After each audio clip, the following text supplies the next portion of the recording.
Assalamualaikum semuanya. Terkadang beberapa keras pun kita berusaha untuk tetap aman. Sesuatu yang tak terduga masih bisa datang dan menyakiti kita. Itu adalah kenyataan pahit bahwa kita hidup di dunia yang penuh dengan bahaya tak terduga yang bisa menyerang tanpa peringatan. Hari ini saya akan membahas kisah tragis tentang pasangan pengantin baru di Provinsi Shandong, Tiongkok. Saat itu hampir malam ketika anjing polisi dan petugas mengepung rumah di Kabupaten Phai Shandong. Mereka dipanggil oleh seorang nenek yang tertekan mencari putra dan putrinya. Mertua itu sudah tidak tahu harus kemana. Anjing-anjing itu membawa petugas menuju sebuah gua kecil tidak jauh dari rumah. Ketika mereka mendekati gua itu, anjing-anjing itu mendeteksi bau darah di ladang. Para petugas mengikuti jejak noda darah ke pintu masuk gua tempat mereka mengintip ke dalam untuk melihat apakah ada seseorang yang terluka. Namun mereka bertemu dengan pemandangan yang tidak biasa. Sejumlah besar jagung telah diletakkan untuk menyembunyikan sesuatu. Setelah membersihkan jagung tersebut, mereka menemukan mayat seorang pria dan seorang wanita yang merupakan keluarga tersebut. Terpukul dengan penemuan itu, petugas mengeluarkan jenazah dari gua. Identifikasi forensik mengungkapkan bahwa Li Hong sang istri telah meninggal karena mati lemas. Ia sedang hamil 3 bulan dan ada indikasi pelecehan seksual. Sang suami Sun Gang telah menderita 4 luka mematikan di dada, kepala, dan badan. Mati lemas juga dipastikan menjadi penyebab kematiannya. Mari kita mundur sedikit untuk memahami apa yang menyebabkan pencarian dan penemuan mengerikan itu. Pada pagi hari, tanggal 15 Mei 2013, wanita tua Liu Danyang sedang bekerja di dapurnya. Menantu perempuannya Li Hong dan Sun Gang baru saja menikah dan menjadi pasangan yang sempurna. Hari itu, Liu Danyang mengundang pasangan itu untuk mentraktir mereka makanan rumahan yang enak dan menelpon untuk memberitahu mereka bahwa makanan sudah siap.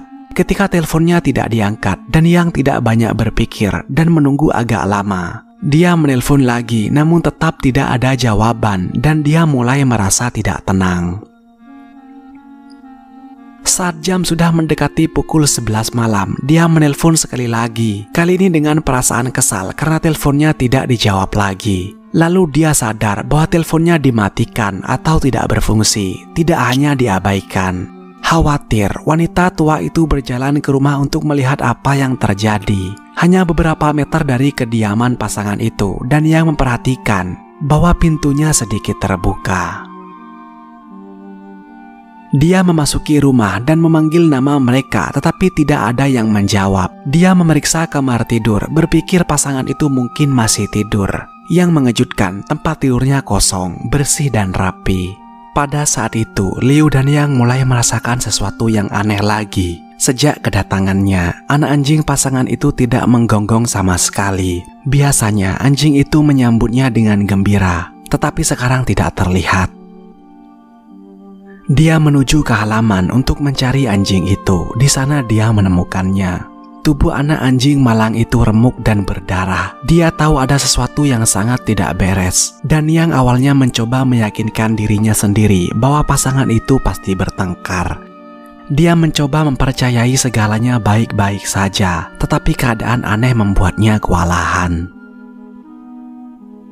Dia segera memutuskan untuk menelpon polisi dan melaporkan pasangan tersebut hilang. Polisi tiba 20 menit kemudian untuk menyelidiki. Tidak butuh waktu lama bagi polisi untuk menyadari bahwa itu adalah situasi serius. Mereka menemukan noda darah di bagian dalam punggung kasur, bantal, dan lantai. Salah satu jendela rumah patah dan terpelintir ke belakang, sehingga menciptakan ruang yang cukup besar bagi seseorang untuk masuk. Kamera CCTV yang baru dipasang tidak aktif, kabelnya semua terpotong. Ada sisa makanan di meja makan. Sun Gang dan Li Hong adalah orang biasa yang sama-sama menyukai makanan. Sun Gang adalah seorang koki dan Li Hong memiliki kedai makanan. Makan malam itu ditata dengan sangat indah. Pernikahan mereka dilangsungkan di Kabupaten Linfai, Provinsi Shandong. Dengan senyum gembira, mereka menari bersama. Cinta mereka terlihat jelas meskipun mereka tidak begitu kaya.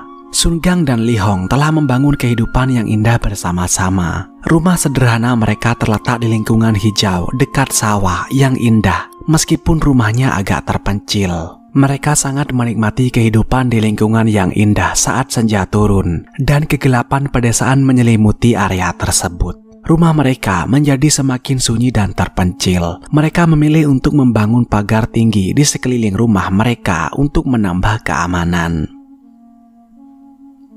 Ketika tragedi mengejutkan itu terjadi, penduduk desa sangat marah. Mereka berkumpul di depan rumah pasangan tersebut sambil menangisi nyawa yang hilang. Hal itu sangat tidak dapat dimengerti karena Li Hong diketahui sedang hamil pada saat pembunuhan terjadi.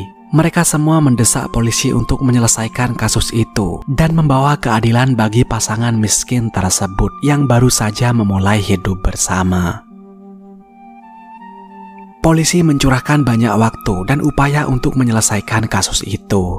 Selama beberapa hari berikutnya, ketika petugas melakukan penggeledahan awal di sungai terdekat, 3 kantong plastik dikeluarkan dari air. Sebagian besar kantong berisi botol minum kosong dan sampah lainnya. Namun di antara sampah tersebut ditemukan surat nikah dari pasangan yang baru menikah tersebut. Terdapat juga celana panjang pria. Dalam upaya untuk mengungkap informasi lebih lanjut, petugas menggeledah saku celana jeans yang terdapat di dalam tas. Mereka fokus pada satu kantong karena di dalamnya terdapat kartu tunjangan untuk masyarakat yang membutuhkan bantuan kesejahteraan dari pemerintah. KTP di kartu tersebut milik seorang laki-laki yang tinggal beberapa kilometer jauhnya. Mungkinkah dia pembunuhnya? Tidak ada waktu lagi untuk menerka-nerka. Mereka pergi ke rumah pria itu untuk informasi lebih lanjut. Nama pria itu adalah Fuang, seorang berusia 70 tahun yang hidup dalam kehidupan yang tidak begitu berkecukupan. Polisi menanyainya dan menggeledah rumahnya, tetapi tidak ada bukti yang mengaitkannya dengan kasus itu. Terutama kesehatan Fuang yang buruk dan sebagian besar waktunya terbaring di tempat tidur, sehingga tidak mungkin baginya untuk melakukan kejahatan seperti itu. Saat itulah perhatian polisi beralih ke Fu Gang, anak dari Fuang. Karena kehidupan yang buruk, kondisi Fuang harus menggunakan kartu bantuan pemerintah untuk menerima subsidi 55 yen per bulan. Ternyata Fu Gang telah menggunakan kartu ayahnya untuk pengeluaran pribadi seperti warung internet. Hal itu membuat polisi fokus pada Fu Gang sebagai calon tersangka.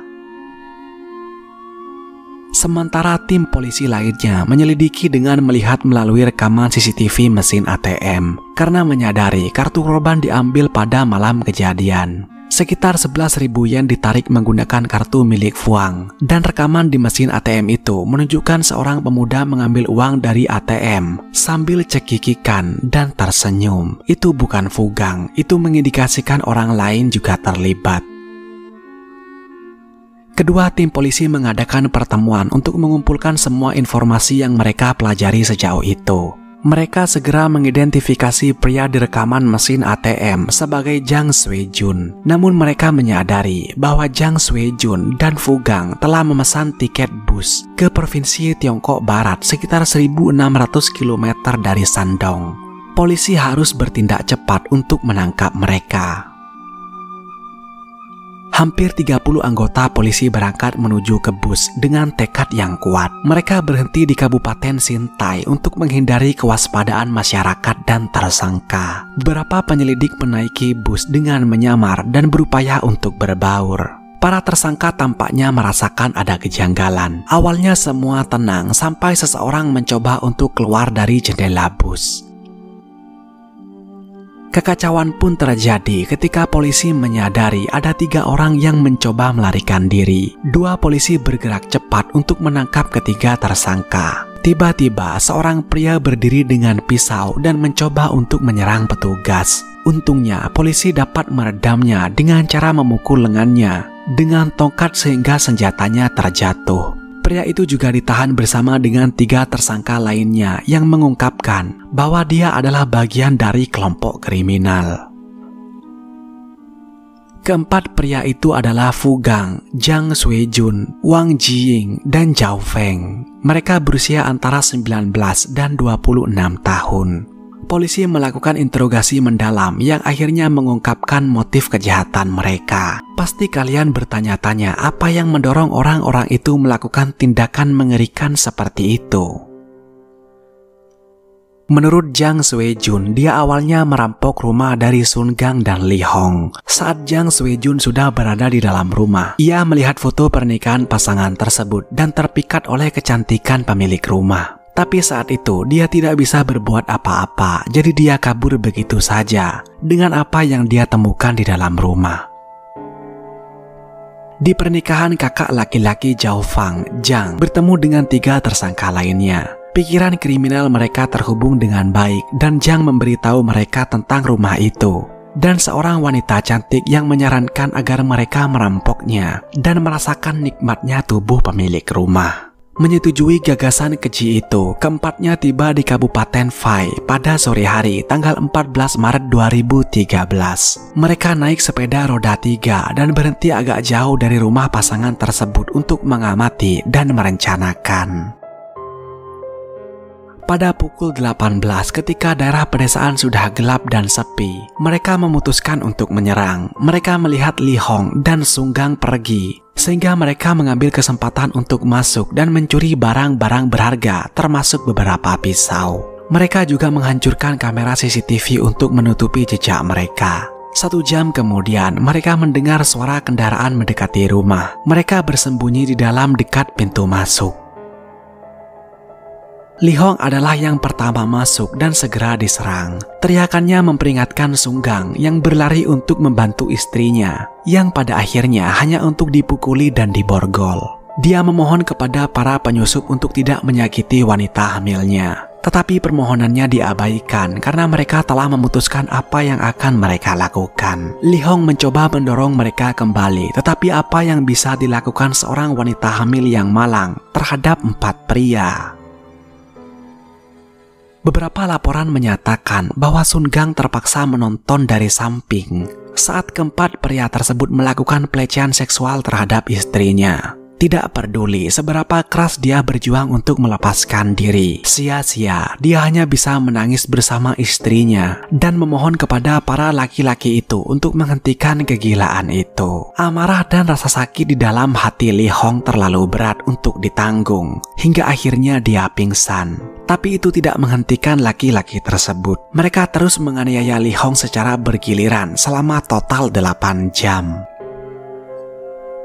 Para penjahat tidak puas hanya dengan melakukan kekerasan terhadap pasangan tersebut. Mereka bahkan bertindak lebih jauh dengan memaksa sang suami memasakkan makanan untuk mereka. Meja pun terisi dengan segala macam hidangan mewah dan anggur yang menciptakan kontras yang memuakkan dengan kengerian yang terjadi di sekitar mereka. Sang suami harus mendengarkan suara istrinya yang dianiaya saat dia menyiapkan makanan mereka. Para pembunuh menikmati makanan tersebut dengan senyuman di wajah. Mereka menunjukkan betapa mereka sinting dan jahat. Mereka menikmati rasa sakit dan penderitaan orang-orang yang tidak bersalah itu. Mereka bertindak seperti setan kejam yang telah kehilangan semua rasa kemanusiaan.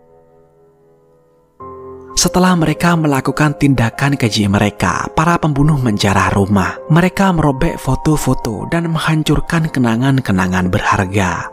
Mereka bahkan membunuh anjing peliharaan pasangan itu tanpa ampun sama sekali. Fu Gang menyiksa wanita itu dengan menusuk kulitnya dengan tusuk gigi dan menyundutnya dengan rokok.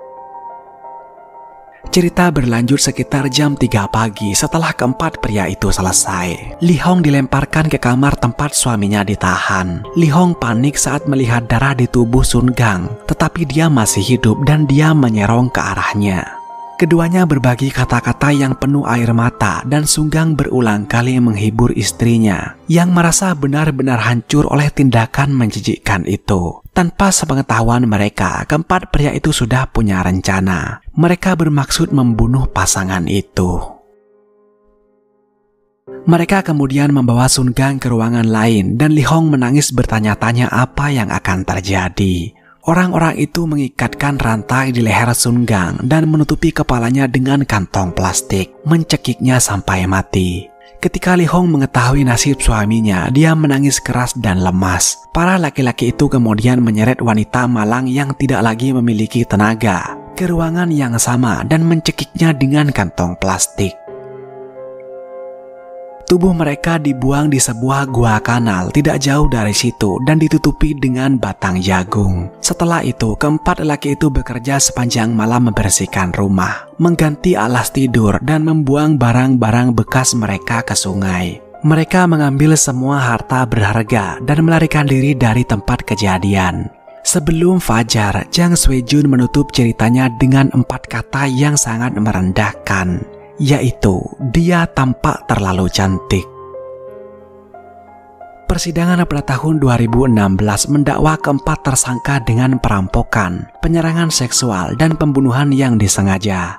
3 pria pertama menerima hukuman mati, dan Zhao Feng dijatuhi hukuman penjara seumur hidup. Pada tanggal 22 Juni 2016, 3 pelaku dieksekusi mati. Kasus itu telah membuat marah seluruh bangsa. Li Hong dan Sunggang tidak melakukan kesalahan apapun dan hanya menjalani hidup mereka sebagai pasangan baru yang mengharapkan seorang anak untuk bergabung dengan keluarga kecil mereka. Tetapi sayangnya semua itu harus musnah diambil secara brutal oleh monster-monster yang tidak memiliki jiwa kemanusiaan sama sekali. Saya turut berduka atas kehilangan yang mengerikan itu. Semoga jiwa Li Hong dan Sunggang beristirahat dalam damai.